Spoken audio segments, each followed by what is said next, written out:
बिस्मिल्लाहिर्रहमानिर्रहीम।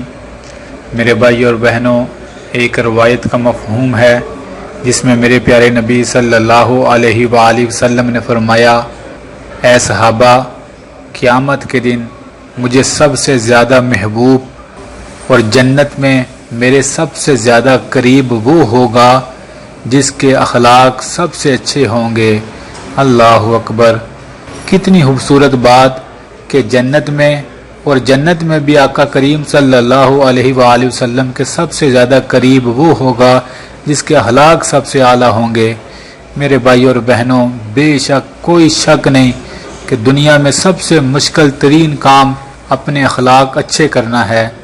किसी के रवैये को माफ़ करना, ज़ुबान पर आई हुई बात अल्लाह की खातिर रोक लेना, किसी का दिल न दुखाना, किसी का हक न खाना, ये बड़े मुश्किल तरीन काम हैं। इसीलिए इसका इनाम भी बहुत बड़ा है कि क़यामत के दिन नबी सल्लल्लाहु अलैहि वसल्लम के सबसे ज़्यादा करीब वही होगा जो अपनी ज़बान से किसी को दुख न देता होगा। आज से ही कोशिश करें अपने अखलाक अच्छे करने की। रोज़ाना देखें कि मैंने आज किसी का दिल तो नहीं दुखाया। अगर मैं आज ये बात ना बोलता तो कुछ ना होता, काम चल सकता था। मैंने ये बात क्यों बोली? आइंदा मैं ये बात कभी ऐसे नहीं बोलूँगा। आइंदा उसने कुछ कहा भी तो मैं अल्लाह की खातिर खामोश रह जाऊँगा। मैं किसी को गाली नहीं दूँगा, मैं अपनी ज़ात से किसी को दुख नहीं दूँगा।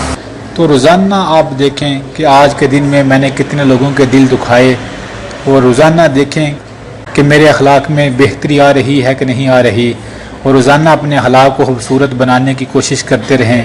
क्यों कि क़यामत के दिन मेरे नबी सल्लल्लाहु अलैहि वसल्लम के सबसे ज़्यादा करीब वही होगा जिसका अखलाक रवैया सबसे सोना होगा।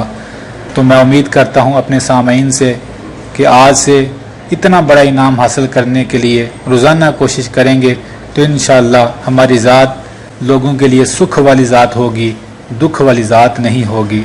अल्लाह सोने से दुआ है कि वो हम सब के अखलाक और रवैयों को बेहतर बना दे। आमीन।